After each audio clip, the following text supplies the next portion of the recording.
I am in a really difficult position right now. My fiance is threatening to cancel our wedding. And it's because I don't want to agree to her becoming a stay-at-home mother after we get married. Mostly because we don't even have kids yet. We are both 28 and we're not even planning on having kids for the next 2 to 3 years. All this happened because a couple of days ago, we were both sitting with our parents and discussing the budget of the wedding. Her and my parents have decided to split the cost of the wedding between themselves, and given everything that we had decided on, they figured that we were slightly above budget.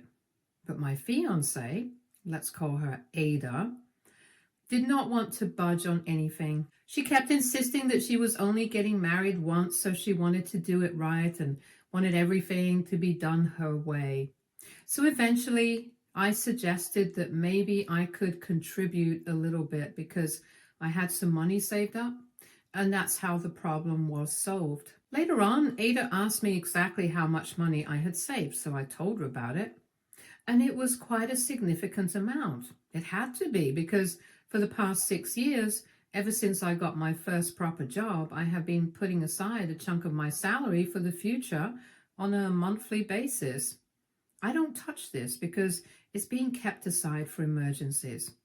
I learned this lesson the hard way when I was in college. When my dad ran into a bit of financial trouble with his company, so he couldn't send me any money for a good few months while I was in college. I was lucky enough to have other relatives that I could count on, like my grandparents and my maternal uncle, so it's not like I was completely stranded without any money. It was still quite embarrassing for all of us, and even though my dad paid everybody back as soon as he got back on his own 2 feet, it's something that we haven't been able to live past.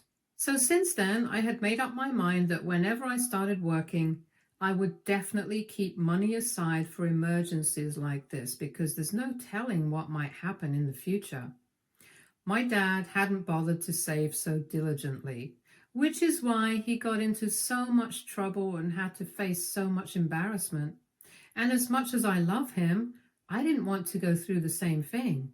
And I'm pretty sure that he wouldn't recommend being reckless with money like he had been either. So this particular fund, it was my emergency fund, and it was not for any other sort of use, and I'm very particular about it. I hadn't even brought it up with Ada until recently, and that's just because it had to come out. But other than that, I didn't see the point of mentioning it to her because this was for emergencies. It's not like we were facing one right now. But after I told her about the fund and I mentioned how much money I had saved until now, she got really upset with me. She was mad because I hadn't mentioned it to her earlier, and the reasons for which I have already mentioned. And on top of that, she was also mad because she suggested that since I had so much money saved up, she could just quit her job now and be a housewife, and in the future, after we had kids, she would be a stay-at-home mom. But I told her that we couldn't afford this at the moment because then I would need to live off my savings, and that's not what I wanted. This was for the future, for unforeseen events, and right now we had to stick to our means instead of wasting my savings. Both of us are perfectly able-bodied and fine. We can work to support ourselves, so I think that's what we should do instead of relying on my savings. I tried to explain to her that this fund was for emergencies in the future. But she told me that if she had known about it, she would have communicated her feelings about wanting to be a housewife right from the beginning. But she didn't say anything because she thought that we wouldn't be able to afford it, and she didn't want me to feel bad. Now, the situation has changed, and she thinks that what she wants is no less than an emergency, which is obviously ridiculous. I have stuck to my guns, and I told her that right now we can't be frivolous about money and just do whatever we want to. So far, she has worked, and until she has kids, I think that she should work because otherwise I won't be able to support both of us on my salary alone. And she keeps saying that we can just use the money from my savings, even though I've made it very clear that it's off limits. She keeps saying that she wants to be a stay-at-home mom even though we don't have kids. And I don't think it's worth it to quit her job right now, thinking about our future baby that's basically just imaginary right now. We've been fighting about it for the past couple of days, and recently she told me that she was going to cancel the wedding if I did not agree to her terms. I had had enough of her insane demands as well, so I told her that if that's what she wanted, she could go ahead. I wasn't going to stop her. It hurt me to say that, but she was pushing me, and I wasn't ready to budge, and neither was she. So after I said that, I wasn't going to stop her. She stopped speaking to me altogether, and this morning she went back to her parents' place and sent me a text saying that she couldn't believe that I was letting her go so easily. Since then, I've been feeling terrible about everything that's happened, and I'm wondering now if AITA for not telling her about the fund in the beginning itself. Edit. Ada and I have been together for the past 2 years, and we have had our disagreements, but it has never been about money. We've always kept our finances separate, and never once have I ever thought of her as a gold digger. It makes me feel weird to even use that term for her, even when I'm saying that I've never thought of her as one. But it's true. In fact, she has also given me a lot of very expensive gifts over the past couple of years, and I don't think that's what a greedy person would do. So this sudden change in behavior doesn't make any sense to me. Anyway, to answer the question that you guys had, no, she's never behaved like this before. And we have always kept our finances separate. So we have never thought about money matters before this. Also, yes, she is aware of everything that has happened in the past with my dad. Even though she did not know about the emergency fund, she knew about what we had been through and how embarrassing it had been for me. Even in general, I don't overspend or overindulge myself often, and she knows why. So it feels like she knows everything, and in spite of that, she's simply choosing not to understand why I want to save in case of emergencies. I had even brought it up while we were fighting, and even then it just didn't seem to make a difference to her at all. Update 1. Hey, thanks for all the comments, guys. 3 days have passed since Ada left, and I have been thinking about whether I should reply to her text or not. But ultimately I decided not to, because I already knew that no good was going to come out of it. If she wanted to come back and make this work, she would do it herself. And besides, the last few days that we spent together before we went back to her parents' place, we were only fighting. We were literally either fighting with each other or we were not speaking to one another at all. And I was getting sick of it. So I decided that now if she comes back, it's going to be only if she realizes her fault and feels sorry for it. But I'm not going to go out of my way to try and mend the situation because I haven't done anything. I guess I should have told her about the emergency fund, but in all honesty, I just didn't think it was that important because, like I said, we were not in a crisis right now. So I just didn't think it was important to bring it up. But anyway, I think as far as my mistakes go, that would be my only one. Not being completely transparent, that too unintentionally. However, I don't think that we can even compare our mistakes because I don't think she's making a mistake here. I just think that she's being plain selfish and unreasonable. She knows exactly what she's doing, and if she wants to stick to it and cancel our wedding, then that's her personal choice. There are still a few months left to go, so we might just get back a couple of our deposits, and even though we might not get a full refund, we will still get something. So if she wants to cancel the wedding, she should go ahead right now, while we're in the time limit to get our money back. Other than that, I have nothing to say about her. She hasn't messaged me apart from that one text that she sent. Neither have her parents reached out to me. But I have spoken to my parents and they think that I'm on the right track. So let's see where this goes. Update 2. So it's been 1 full week since she left and we stopped speaking to each other. I had already made up my mind that if she did not speak to me by the end of this week, then I would speak to our parents and tell them that we were calling off the wedding. Luckily, she showed up today, just in the nick of time. She was visibly upset when I opened the door to let her in, and as soon as she was inside, she started telling me that if I was going to act like this, then this relationship was not going to work. The fact that she was accusing me of behaving a certain way when it was actually she who had been acting differently all along just didn't sit right with me. So even though I had thought that I was going to keep my cool, I ended up getting very upset with her. And I told her that if she seriously thought that this was my fault, then maybe we really should call off the wedding and let each other go. I told her that I couldn't handle this anymore, that this was getting way too much for me to deal with, and maybe it would just be better to end this engagement and relationship. That's when she started panicking, and she told me that she had come over to fix things with me, so we should focus on that, instead of being so negative right from the beginning. Because we have made it work for 2 years, we can make it work for longer. And I agree, we have made it work for 2 years. But that doesn't necessarily mean that we will be able to make it work forever, especially when it's clear that both of us have very different opinions on what to do with money and whether we like it or not. Finances are a huge part of marriage, and I know people who have even gotten divorced over it. I didn't want to end up like that, because once we got married, we don't break up.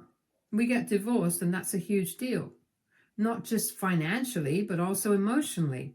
Marriage is a huge commitment, and I told her that I don't want to get into it with somebody who chooses not to understand certain things about me and my relationship with money. I was also quite upset by then, and I guess she heard that. So she started being a little more gentle with me. She asked me to sit down so we could really talk this through, because she wanted to make it work. So that's what I did. I sat down and I thought that she was going to try and understand my point of view. But instead, she just started harping on about the same things over and over again. She was speaking in a much gentler tone, but she was still saying the same things, that she just wanted to stay at home and handle the household chores because that's what she had wanted all along. The only reason she hadn't brought it up with me was because she thought that we wouldn't be able to afford it. But now, knowing that we will be able to afford it, it changes everything. And she just wants me to understand that this would make her really happy. She also told me that she understands my relationship with money. It's complicated, but keeping everything aside and never using it and working ourselves to the bone just because I'm expecting an emergency that might not even happen is ridiculous. And I need to let go of my fear, because it's not necessary that whatever happened with my dad is going to happen to me as well. So I need to loosen up. I was already pretty upset, which annoyed me even more. And I told her that speaking in a different tone is not going to change the fact that whatever she's saying, I don't agree with it. And being gentle doesn't necessarily mean that she's right. And once and for all, I needed her to know that we couldn't afford the kind of lifestyle that she was asking for. On our combined current income, we would find it easy to maintain the lifestyle we had had so far, but without her share, it would become very difficult. And whatever our current income was, that was all that we could afford, because the emergency fund is not to be used. And that's final. And nothing she can say or do is going to change my mind about it now. That's when her tone changed again. She started fighting with me and said that I was being unreasonable and crazy. And if I was going to be this way, then she really didn't want to be with me anymore. So I told her that she was free to leave. I hadn't even asked her to come back. I was planning on telling our parents that we were planning on canceling the wedding anyway. Then she started crying, claiming that I didn't even love her enough to care about what she wanted, and accused me of being way too money-minded for my own good. She called me a miser and said that she couldn't believe I was letting her go over something like this, and said that she was very disappointed that I wasn't even willing to fight for our relationship. So I told her that I had tried to fight. I had done my best to keep it going, but since she had made it very clear that she was not willing to understand my morals and principles when it came to money, it was clear that we were not a good match, and it would be better to call off the wedding before things went far. Because I was not willing to compromise on something like this. It was way too big of a deal, and it was clear that she wasn't willing to do that either. Clearly, we want different things from life, and it's obviously not a good idea to get married anymore. So we can go our separate ways now. There's no point in sitting and cribbing about it. She got very mad and started cursing at me, and then she started going around the house and packing her things. All the while she was doing that, she was still yelling at me, saying the most vile and untrue things about me, and kept calling me a miser, and even said that I was a miserable and stingy loser who didn't even deserve her. So I told her that she was just a gold digger, and I didn't even want her anymore because even I had had enough of her BS. Towards the end, right before she was about to leave, things got really bad because we ended up cursing at each other until I got so mentally exhausted that I had to threaten her with the cops so that she would just leave. This is not how I had wanted to end things. I had wanted things to be a little more dignified, but this is what she chose. Anyway, she's gone now, and I'm pretty sure that I don't have to communicate anything to her parents anymore because the wedding is definitely off. She can tell them herself. I'm going to tell my parents, and hopefully we can end this without more drama now. I'm just done with her and everything to do with her, and I'm currently just regretting the fact that I ever even started dating her. Update 3. Hi, so a couple of things.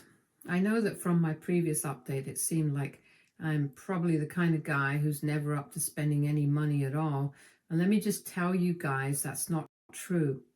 I'm really not a miser like she had made it out to be. It's just that I'm mindful of how and where I spend my money, and I don't like wasting it unnecessarily, which I think is a reasonable outlook to have. I do, however, occasionally indulge myself in things that are expensive, like going out to a fancy restaurant once in a while, splurging on stuff I like, and traveling and things like that. And she's been a part of all those experiences, so I don't know what she's talking about. And I don't know how she even had the audacity to call me stingy, knowing that I have spent more money on her than she has on me, even though we make the same kind of money. And I've never even brought it up because I thought it would be tacky. But now I'm bringing it up because I think it's important. Because it's been a couple of days since we fought and she left, and I told my parents that we were not having the wedding anymore and I would speak to all the vendors and get the money back, whatever we could manage. And they were fine with it. But then they called me up a couple of hours later and said that they had received a phone call from her parents, and they had basically said that they wanted the entire money back. And we would not be splitting anything, so my parents wouldn't get anything back. Because they think that this is all my fault. They believe that the wedding is not happening because of me, so my parents don't deserve to get their money back. It's obviously ridiculous and insane. So I decided to speak to them myself, and as soon as they picked up, they told me that they were not going to change their minds about anything, and I was so upset that I was going to take them to court if they messed with me right now, because I was in no mood to deal with crap like this. Their daughter had already given me enough trouble for a lifetime. I don't need any more. And then I hung up on them since they didn't have anything more to say. But later, just an hour ago, I received a call from Ada.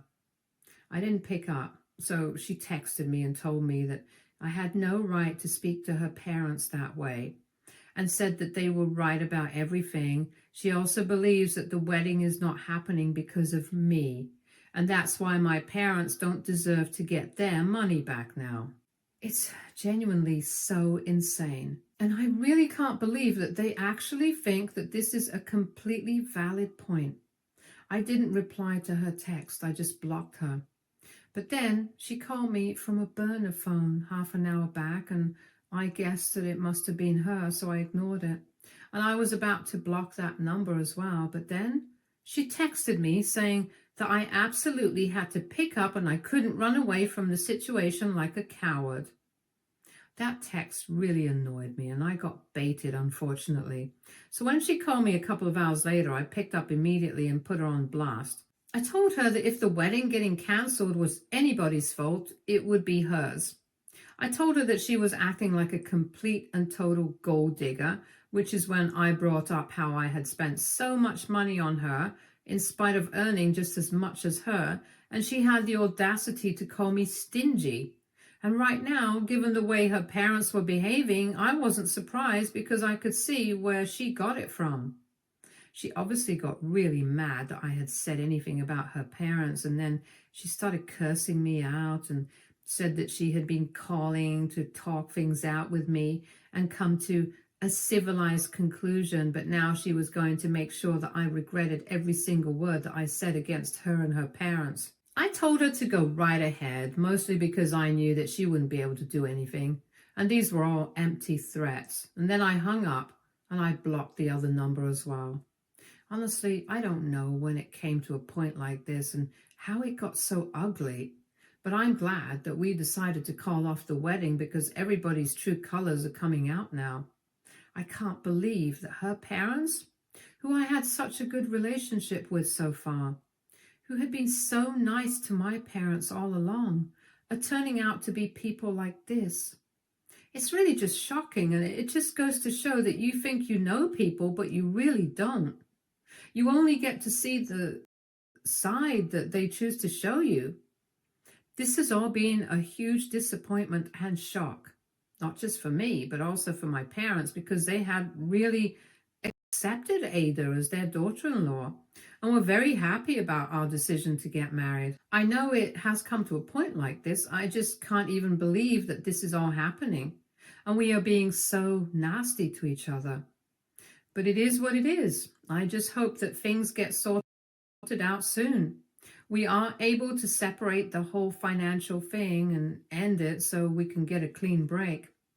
I really didn't want things to get so ugly, and I still don't. But she's pushing me, and I just can't deal with it. Update 4. Hey, so it's been a week since my last update, and for the past week, I've just been very busy dealing with all the vendors, canceling everything and trying to get our money back. I thought that she was going to try and do the same thing, but surprisingly, she hasn't tried to talk to them at all. But I'm still going to do the honest thing, and whenever I get the refund from the vendors who had been paid by her parents, I'm going to return it to them because it's the right thing to do. What she would have done, what her parents wanted, is not that important to me. In the past week, a lot of things have changed, and I've spoken to all my friends and told them about the breakup. We still haven't made it public, but I have taken down every post I had with her, and I'm pretty sure that people must have taken note. However, they've been giving me my space. Nobody has asked me anything about it, and I'm grateful for that because I'm really not ready to take questions from anyone right now. Mentally and emotionally, I've pretty much checked out. And all I'm doing is just focusing on my work and trying to keep myself distracted at home. My parents have been a huge source of support for me at this time because things have been difficult. And now that my friends know, even they are checking up on me now and then and haven't heard from her or her parents. And I'm hoping that they keep it that way because I really don't want to talk to them and make things worse than they already have become. I really wanted to keep everything respectful, dignified, and civil, but that, unfortunately, did not happen. Now, though, I'm going to do everything in my power to make sure that I don't play into their hands and end up lowering myself to their level. Because I hate to say it, but they were the ones who stirred up all this drama, even though I was not interested in it at all. Anyway, I still remember the fact that she said she was going to make sure that I regretted everything. So I don't know if she's just gearing up to do something about that. Whatever the case is, and regardless of what she tries to do after this, I'm going to make sure that I try to be mindful of what I say and how I react to things because I just don't want to stress myself out even more. What's done is done. I can't go back into the past and undo anything, but the least I can do is prevent things from getting worse in the future. I just hope that she's thinking along similar lines and is willing to let it all go gracefully now. Update 5. So, hi, it's been a year since my last update, and honestly, I just forgot about this sub because after the last update, I got too busy with my life. Just to bring you guys up to speed, she didn't do anything. After I got the refund from all the vendors, I sent a paycheck to her parents for whatever they were owed, and then she blocked me everywhere. A couple of months later, she showed up at my house on the weekend with a friend and a pickup truck and asked me if she could pack up the rest of her things as well and take them with her to her new apartment. She was very civil and polite, nothing like the last time we had interacted, so I agreed, and that was the last time that we saw each other. She took her things and left, and after that we were done. Several months have passed since then, and last week I heard from a couple of friends that she's engaged again. I thought that was a pretty quick relationship and engagement because we had only been broken up for 1 year. But they told me from what they have heard, she and her new fiancé have been together for the past 3 months, and he seems quite taken with her given their social media presence, so it's not surprising that he agreed to such a quick engagement. I guess it's good for her. I hope she's happy in her life now and gets whatever she wants, because I honestly don't have the time or energy to hold on to grudges anymore. I'm working hard, staying single, and every now and then I take some time off to travel and get my mind off of things. So I guess I would say that I'm doing well.